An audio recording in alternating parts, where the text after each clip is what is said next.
Hey guys, welcome back to another episode of the Big Bros podcast.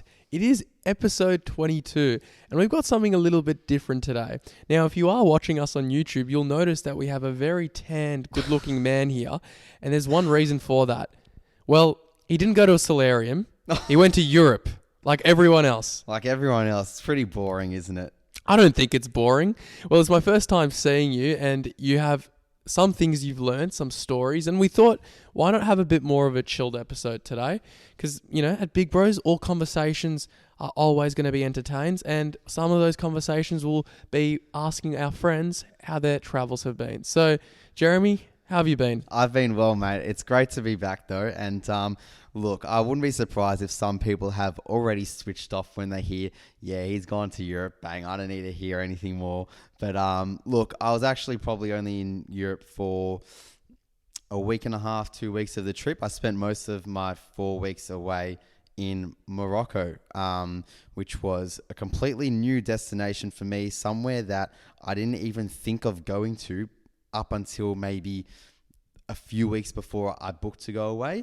It wasn't really on my radar until I saw someone send me photos about it and tell me about their experience, and I asked them a few questions about it, and it just really caught my attention. And I thought, you know what? I want to have a cultural expedition. I want to expose myself to new things, and that's what I did. So I'm really excited to talk a little bit about that.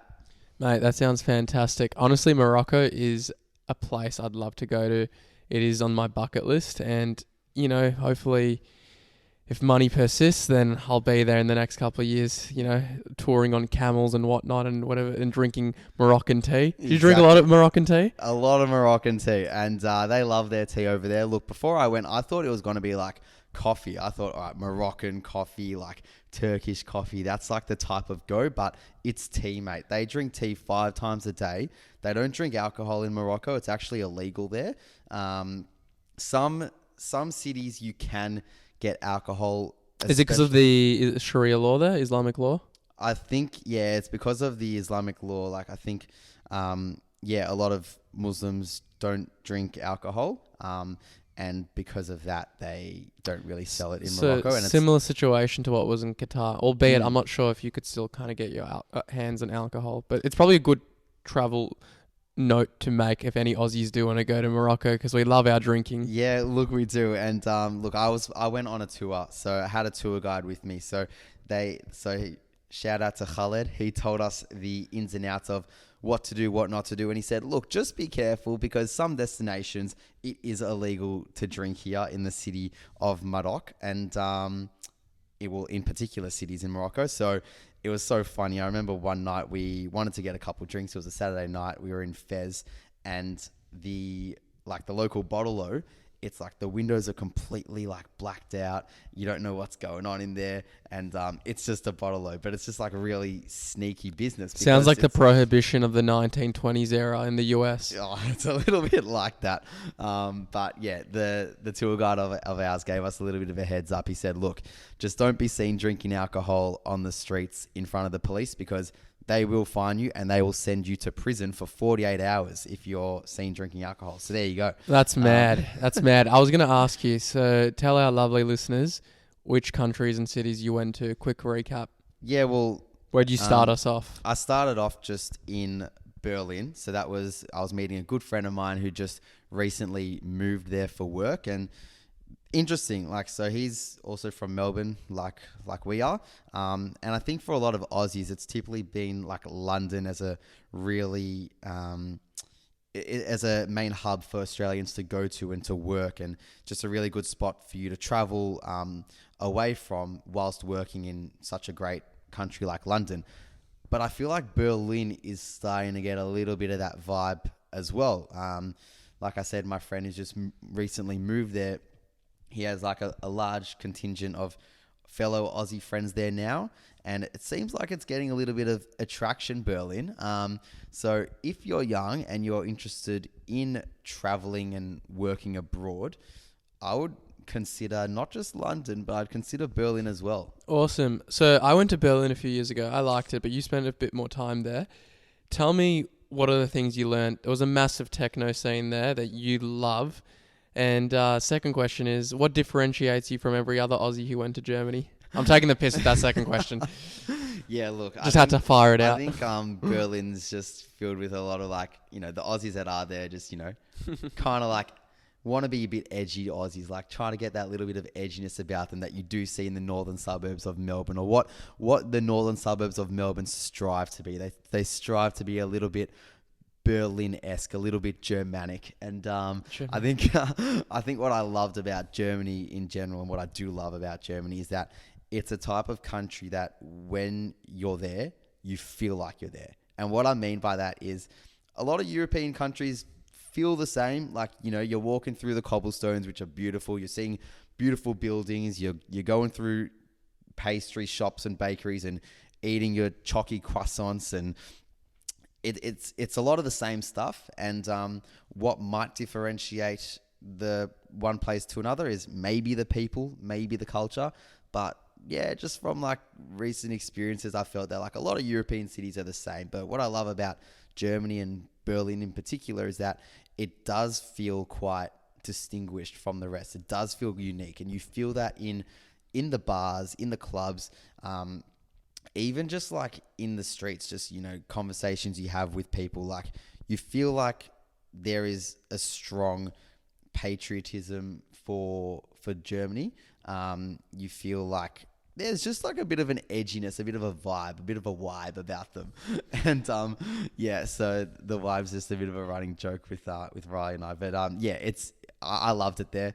And then yeah, it was a funny story as to how I actually ended up where I needed to be there. All right, well, let's hear it. Because I don't speak German, and I landed in Germany. Ich bin. Oh, is that? I don't know. Oh, fuck, I don't know. I love you? No. I think is I am. I am. I could be wrong. Yeah, I've got no idea. But anyways, I land in Germany, right? And my mate of mine, all he does is send me his address of where he's staying. He's staying in an apartment block in suburban town of Berlin, right? So he sends me his address, and that's all I've got. Doesn't send me his apartment number or anything. Just sends me the address. So I've landed, don't have any internet connection, don't have a SIM card. I'm on the airport Wi-Fi, which is absolutely dog shit. And thinking, all right, how the hell do I get there? I've checked Uber prices. It's 40 euros for a taxi to get to his joint. I'm not coughing that up. So what I do is just go to the information desk first, as you do. They print me out like this Melways looking stock standard script of how to get to where I need to go. Just 1,000,001 different Berlin or Germany labels on this document, everything ending in Strasser or Weg, and it's like nothing sounds distinguished, nothing jumps out at me.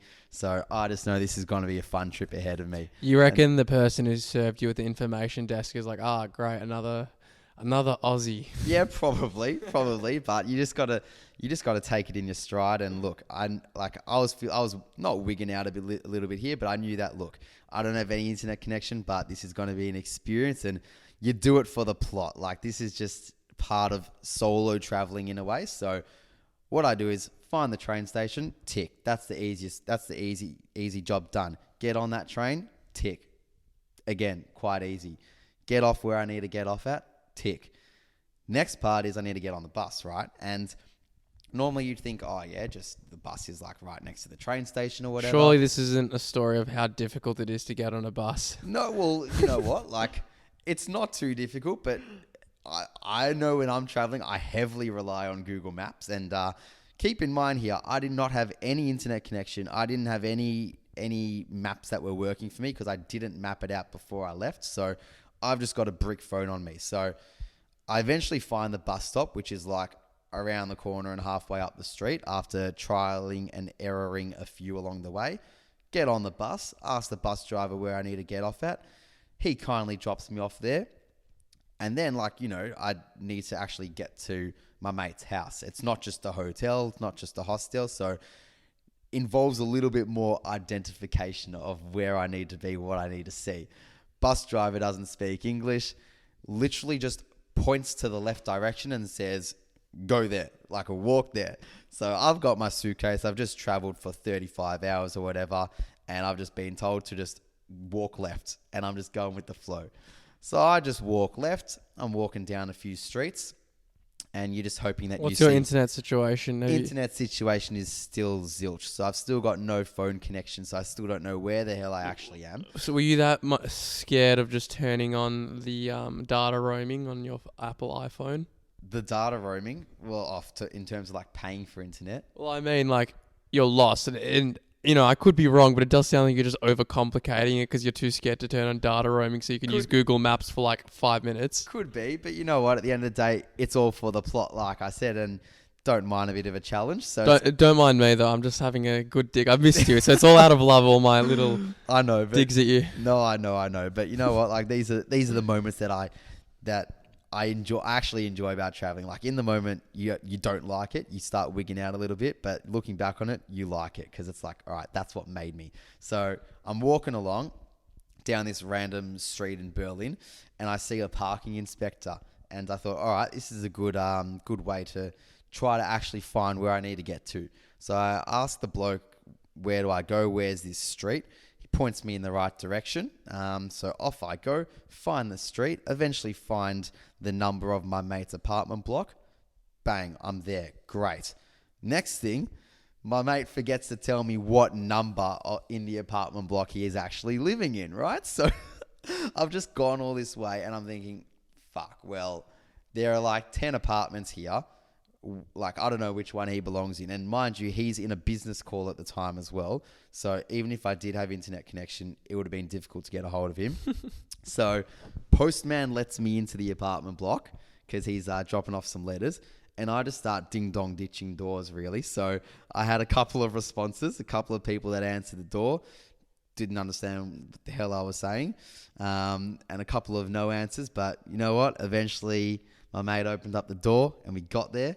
And so you ding-dong ditched a bunch of German residents in their apartment block in Berlin and just ran. Did you run away when they answered the door? No, just casual greeting and hello, hit him with a dunker and everything was good. Everyone's pretty friendly there, I find. So yeah, but moral of the story is, don't wig out if you're traveling on your own and you don't know where to go. You can do it, and I'm a firm believer that everything happens everything happens how it should happen, and you will get there eventually. You will always get to where you need to be eventually. It might not be in a short amount of time, but you will get to where you need to go eventually. And I suppose that's what people say when they talk about how travel can really expose you to things being uncomfortable, because you're going to run into situations where you have to navigate foreign directions, where you have to be somewhere by a certain time, and for all you know, you might be getting lost. And that's, I think, one of those cool ways you can get that exposure and that character growth. Yeah. Even if it's like microscopic, like some would say, like that's not really, that big of a deal. But I think if you're not familiar with a country, your body's going to interpret it as foreign. So I think that's a cool positive to take from it. I do agree with you, because there have been times where like I've been overseas and I myself have gotten like a bit lost. I'm like, shit, like what the hell's going on? I can't speak the language properly here. What can I do? And you're right. It's always good to remind yourself that you'll be fine. You'll be fine. Just don't panic. Yeah. Good point. Don't wig out. It's all for the plot. And look, yeah, didn't have any internet connection. I could have been. Look, the criticism I have for myself is just be more prepared, mate. Like, just actually organize yourself before you get there. Maybe actually ask your mate previously the steps to get there, and get some actually clear perspective and direction of where I need to go.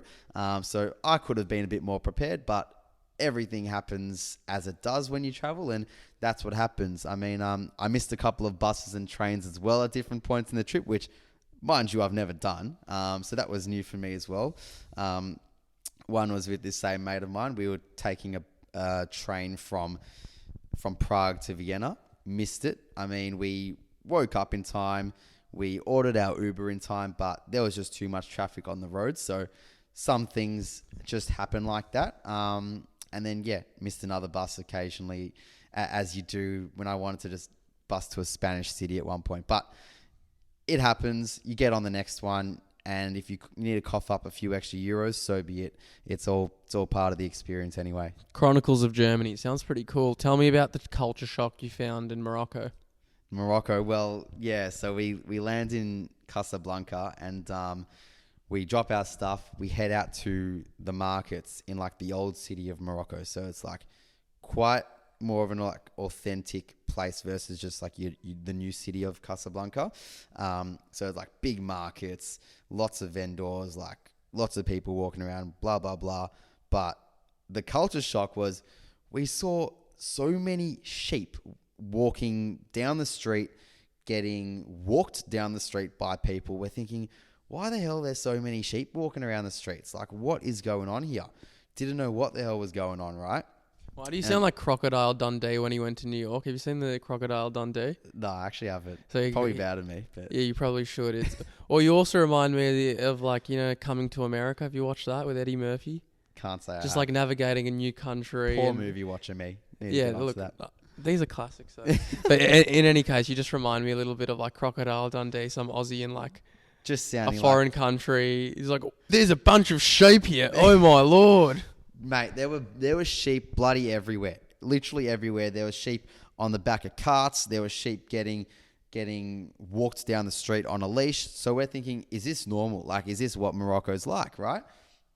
We start our tour with our tour guide and the rest of the group the next day. And our tour guide says to us, you might have noticed there's a lot of sheep around the streets here. And we're like, yeah, like what the hell's going on? And he says to us, well, it actually happens to be the holiest festival in the Islamic calendar. And sheep are a main part of that festival. In what way? Well, it's a festival of sacrifice. So the sheep are essentially sacrificed, but that's the tradition and that's part of the religion. And I think it was actually really cool to be there for that. It's their holiest day in the calendar, and it was really cool and eye-opening to see that. Like we walked around and drove around the streets of Casablanca the next day. Like every shop is closed, and you see families doing their festive traditions like with these sheep as well. And we got the opportunity to have lunches and dinner at families' homes and ask them questions about the festival. And funnily enough, like a lot of them don't celebrate the festival because they're essentially religious. Like this is in Morocco, like our other Muslim countries might be different and I'm sure are different, but in Morocco, a lot of the locals celebrate just out of tradition. And I found that really interesting. It's not because of, a burning desire to abide by the Quran or anything, but because that's what they just always have done and they're keeping their tradition alive. You look at a lot of religious traditions now. A lot of people who do things like a dinner or go to temple, go to church. A lot of it is done out of tradition because we like the values that you can extract from them. Yeah, and that was one of the things I loved about Morocco and what really surprised me. Like going into the trip, I thought, Morocco, look, I know that it's an Islamic country. Not really sure what that entails. Not really sure what... No alcohol. Yeah, like I knew there was like an alcohol policy there. But in terms of like Islam and what that entails for the people there, I actually didn't know much about. But when I got there and we start getting toured around and we're talking to locals and we're talking to local families and having dinners and meals with them, I came to realize that Morocco is a country that is very much driven by their tradition more so than their religion. And is that something that was like specified by the people there, or was that something that you just... Is that like more of an assumption, or is that something that was verbatim said by people that you spoke to when you were there? Verbatim said by people, and also just seen. And there's like, I thought, it was just going to be an 100% Islamic country, but there is a lot of influence from Judaism as well. And there's like, I didn't know this. What kind of influence? Well, what I didn't know was there's this religion called the Berber religion. And it is a religion that is essentially influenced by Islam and Judaism collectively in unison. So the Berber people, they take a lot of inspiration both from Judaism, and Islam. And they are very traditional people, so they wouldn't call themselves like religion as such, but they appreciate both religions and they're heavily influenced by that equally. So that was really interesting to me. I had no idea that existed. You know what's really funny about that? But not funny. It's actually interesting. And the reason I say that is because you see a lot in the times in the media that Judaism is oftentimes pitted against Islam just because of the conflicts that happen in the Middle East. To know that there's actually a religion out there in Morocco, in an Islamic country, that integrates both Judaism and Islam, it's a bit counterintuitive to that argument that Jews and Muslims are in kind of that direct conflict. So that's just more of a dig at the media, to be honest with you. But that's something quite interesting. Yeah, no, it was beautiful to see, and it was really, just special to see how that came about in their cultures. So seeing it through the foods we ate, the conversations we had with. Give me with an family. idea of a food. What's the food? Oh, just the types of the way they cook their tagines and their meats and stuff like that. So tagine is just a traditional Moroccan dish, and it's just heavily influenced by like the different cultures and religions. And then through the buildings that we saw, like a lot of the buildings have mosaics and engravements in them that are both resembling of Islam and also equally Judaism, which was really mind blowing for me. Like I didn't know both of them existed in that marriage, in that unison. So that was like the culture surprises of Morocco, which I loved learning about. And we got blessed to have really good tour guides. So like I urge anyone that goes to Morocco to get on a tour and do it with a tour guide, because you'll learn so much and you'll have the ability to actually be involved in the nitty gritties of the culture, like going to families' homes, talking to them, eating their food, going to cities you wouldn't normally go to. Like we went to the Magoon Valley, which is in like the high Atlas Mountains, and stayed at the bloody mayor's house there. And the mayor of the Magoon Valley. And where's that situated in Morocco? Like up in the mountains of Morocco. And like for me and my mates that I was with, that was probably the highlight of our trip. I'm sorry, how did you stay there? I may have just not like comprehended. How does that happen? He's basically just got this big house called a gîte. And shit? A gîte. Gîte. So it's with a G, and it's like a j sound. So it's like a gîte. And his name, we called him Sheikh, and Sheikh means mayor. And just a lovely guy. And as a mayor, you kind of like have responsibility to be like an inviting and welcoming and figure to whoever passes by your house. So you passed by his house and he invited you in? No, did you pre-plan this? Is the question. Well, the tour did. So this was organized through the tour. Makes sense. Yeah, so we stayed at his house for a couple days, and just got to like really know him and what he did for a living. So like he has like a farm on the property and like a vegetable garden. So like we went veggie picking with him one day, and then we went to his farm, and like the eggs that we have in the morning are from like the chickens, and like we got to just be involved in his way of living. So like when we went to the veggie garden, for example, it was just interesting to see that the power that they get to like run the water to grow the vegetables is all from the sun. But if like the sun was covered by the cloud, then the water wouldn't run essentially. And the water comes from like up in the highest points of the high Atlas Mountains. And so it was just really cool to see like, comparing that versus like the technology we have here in Australia.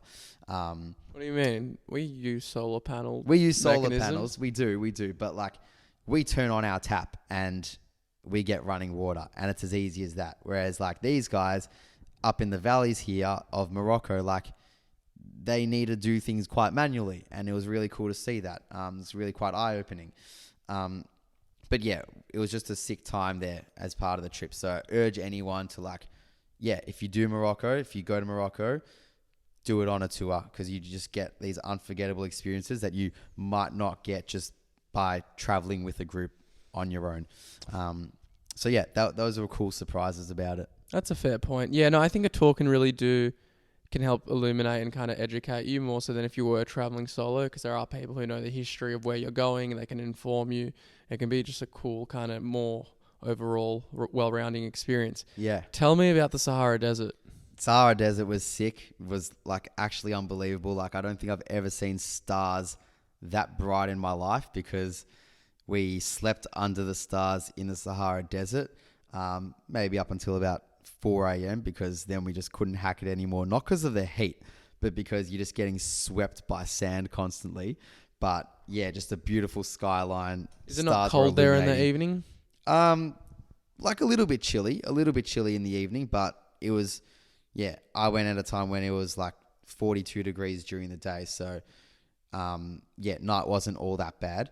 But yeah, it's, again, another unforgettable experience that I urge anyone to do, is to go to the desert, go to the Sahara Desert, ride a camel, and do it hopefully with some friends as well, because it's something that I loved sharing with my mates, and I know that we'll look back on forever. So, well, I look at that photo of you on the camel and I think, wow, Jay, you look like an influencer. Fucking hot there, mate, in the bloody Sahara Desert. it was hot, mate. It was I'm hot. saying you were hot on that camel. In the linen shirt and everything. Oh, you look like a perfect travel poster card for like to advertise people going to Morocco. But I'm blushing, mate. Good. I'm glad. But yeah, urge anyone to do it. So yeah, Morocco was sick. And then we finished up in Pamplona in the north of Spain, which was another cultural expedition, which I urge anyone to do. So yeah, these were the experiences that weren't just like other European cities that, I've been lucky enough to explore in the past. Well, tell us about Pamplona, because what is it popular for, and why do people go there? And why did you go there? It is popular for the running of the bulls, San Fermin, the festival that they call the running of the bulls. Now, Pamplona is only a small city. It's got 200,000 people. But at this time of the year, for a week in July, it's flooded with about 1 million visitors. So as you can imagine, like, it is just manic. It is mayhem in the city. Hotels are booked out pretty quickly. And it is a Spanish tradition that dates back to like 1910, I believe, if not earlier, where these big motherfucking bulls are running down the street of the city, and you can run alongside them. And these bulls end up in like the arena, and yeah, people are basically like just, trying to egg them on. And what you often see is just the bulls like running over people, and some people can get very heavily injured. But it is a Spanish tradition that they have enjoyed for many, many years. And that is... Where'd you get the fit from? Because I saw you full on dressed up in the whole cultural fit. That's right. So you'll often see during this time that everyone is wearing white. So white pants or shorts and a white shirt. And then they wear like a red bandana around their neck, and then like a red waistband, which you buy on the streets. You buy those items on the street. But it is a festival that doesn't just like celebrate the bulls just for the run, because the run only lasts for about like, a couple minutes, and then you got like the theatrics that happen in the stadium afterwards. No, I did not see any bulls die. No, I didn't want to support any of that. So we specifically did not want to go to a bullfight, because that is something that I am quite critical of. But the tradition of the running of the bulls was something that, yeah, I was really happy to go and have a look at and to be entertained by. But did you have the cojones to actually run with them on the street? That I did not, mate, because I don't believe my travel insurance covered me potentially getting impaled by a bull's horn. Nor did I want to potentially die, so I wanted to come home in one piece. Otherwise, you got to keep that pretty face. And got to protect that pretty face of yours. Nah, that's not true. It's more so just, you know what? Like, some things are just worth not doing. I think depends on the gravity of the situation, and I just wanted to be able to enjoy the spectacle without potentially fearing for my life. But, to each their own. There were plenty of other Aussies we came across, and we're going on the train with them to Pamplona, and we turned to them, and the question is, you going to run, mate? You going to run? And no, we would rather watch from the stadium and enjoy the spectacle. But then, these blokes that we were talking to, they go, yeah, I'm going to run. Like, what's the worst that can happen? Yeah, And played State Division 3, State of Origin. literally, what's the worst that can happen? And we said, oh, mate, potentially death. Potentially death. It does happen. But look, I actually think just from watching it, like, your chances of getting hurt by the bull itself or getting injured by the bull are lower than the chances of you getting hurt by someone else in the crowd running alongside you, because that's what you often see. You see like someone gets clipped in the run by someone else, then they fall to the ground, and that's when a bull might bloody trample over them. So yeah, but Are there ambulances on site and everything? there's plenty of that. There's it's actually funny, in the stadium they have the medical staff and the first aid team do a whole lap of the stadium prior to the Bulls entering, and everyone's like clapping and cheering the medical staff, and they're waving to the crowd, and yeah, it's a great spectacle to see for Allied Health. We like to celebrate that, but yeah, apart from the run and everything, it's just a fiesta in the streets. Like, there's a full itinerary. Like, we had at 9 o'clock at night, there's like Spanish folk dancing in the city center. So like everyone, doesn't matter where you come from, is just like dancing, like Spanish dancing, celebrating, drinking a sangria, like just having a good time. Get your dancing shoes on. Got the dancing clippers, got the dancing tappers on, and it was just awesome fun. And it's people of all ages, like not necessarily just in your 20s. There's like 5-year-olds all the way to like 85-year-olds getting involved. And if not, I reckon the crowd is like well older versus younger. Like, people have probably been going for years, and that's how you see how prevalent the tradition is for people. Like, there are 60, 70, 80-year-olds there, like having a good time. Like, it must be something that they're coming back to every year, essentially. So just seeing the love for it was awesome. Like, you feel a great sense of like pride as well, which I love. Like, coming back to Germany is like, I love a country when I feel like I'm there, and like you really sense the distinguishment and the difference versus other places. And what do you mean by that? Well, just the like I said earlier, like you feel like there is something different about the place you're in versus in other places. Like, you feel like you get a strong sense of whether it's the community, the culture, the food, the fiesta you're being involved in, like something that distinguishes that place from other places. So is it more so just saying like it's having that moment when you're in that country? Like, for you is, yeah, I can feel I'm in Germany. Yeah, for sure. Whereas maybe if you're like transiting or going through another city, you're like, yeah, look, I had different expectations. Like, yeah, I know I'm in this country, but it's like I haven't felt any experiences that would suggest that I am in this country, like, versus what you experience, which is like, yeah, shit, I'm having this moment of like, yeah, I'm in Germany, I'm in Berlin. Yeah, let's go to techno. Exactly. Like, yeah, that's what I think what I've learned to love about traveling is not just like going to a place to tick off, to tick off things on my bucket list and say I've been there. Like, I want to go to places, and I want to continue going to places that I feel like add a point of difference to my life and to my collection of experiences and memories. Like, I want to feel like each place is giving me something different that I might not have experienced before, or might not be able to be replicated in another place. And like, I feel like you get that by going to something in Pamplona like this, by going to Morocco, by even going to Berlin. Like, I feel like it's different to other European cities. So yeah, those are the things that I've come to learn as to why I love going to a certain country, and what I want to get out of other countries. So completely urge anyone to think about those things if they want to travel, is to, I guess, have a bit of purpose as to why you want to go to that place. Whether it is just purely for partying, which is like so cool. Like, I did that, last year, and I love that. Or if there's, a specific reason why you want to go to a place versus just going there because it's what you see on Instagram. You know what I mean? So just to clarify, you didn't go to Europe and Morocco because everyone else is there?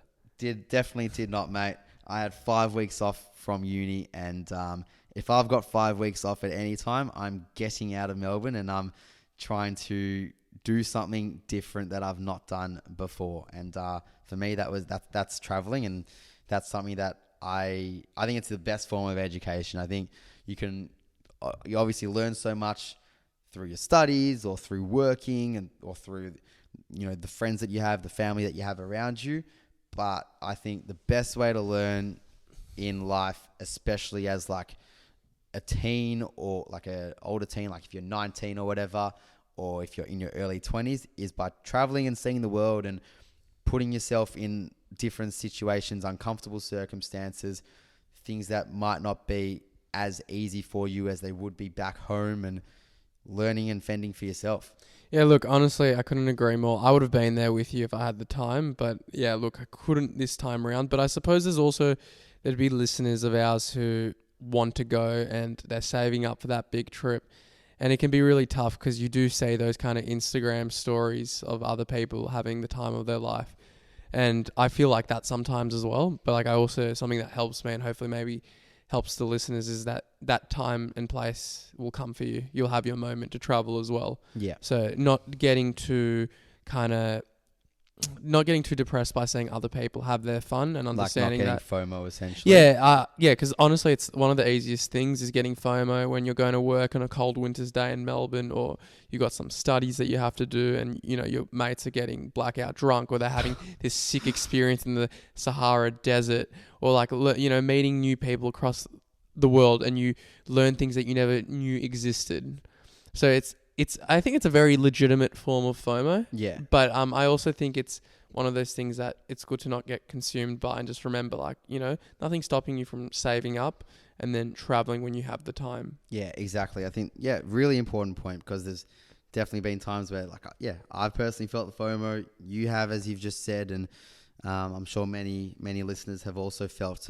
But yeah, I think remind yourself that if this is something that you do want to do, if traveling is something that you want to experience and that's somewhere where you want to put your money towards, there's no reason why you can't do it. I'm a firm believer in that. Like, don't let a boyfriend or girlfriend hold you back as well. Like, a lot of people will not do these experiences because they're too scared to put a strain on that relationship. But honestly, it's one of those things that you will regret not doing if you decide to kind of forego that opportunity, because people will come up, because when you do have the opportunity to go, you can sometimes like rationalize excuses as to why you don't want to go, and you end up just later regretting it. Yeah, exactly. And we touched on a lot of that specifically in the Traveling Whilst in a Relationship podcast. If anyone wants to check that one out, if that's a particular reason that you feel like you might be holding yourself back from potentially traveling, I urge people to go and listen to that. But yeah, you hit the nail on the head there. Don't let something hold you back if it's something that you really want to do. That doesn't just go for relationships. That goes for anything. Even your friends holding you back. If your parents are telling you not to at a certain age when you turn 18, it's your life. You can do whatever you want. Just be smart and don't hurt anyone in the process. That's right. Be smart, be safe, and remember to call your mother, because that's important. You're traveling around the world, and you want your family to know you're safe, and I think that's often overlooked, because I know that if I was a father and I had a child, I would want to know that they're safe and enjoying themselves. So remember to call your mother whilst you are away, if you are away. Couldn't agree more. I think that will wrap it up for this catch-up session. Looking forward to the next few weeks of episodes. We'll have few interesting topics here and there, and we hope everyone joins us for the ride. Jeremy, any final words from you? No, mate. I think I've spoken enough this podcast, so thank you for allowing me to have a bit of the microphone. And something different from us today. Hopefully the listeners, hopefully you guys have been able to take something away from it. Just whether it's a bit of inspiration for traveling, or if you've got any questions in particular, like reach out to me, reach out to us. Be more than happy to answer them. And just looking forward to future episodes to come. Like you said, we've got some exciting things coming up, so keen to get involved. Rate us 5 stars. Enjoy. See you guys. Have a good week. Bye.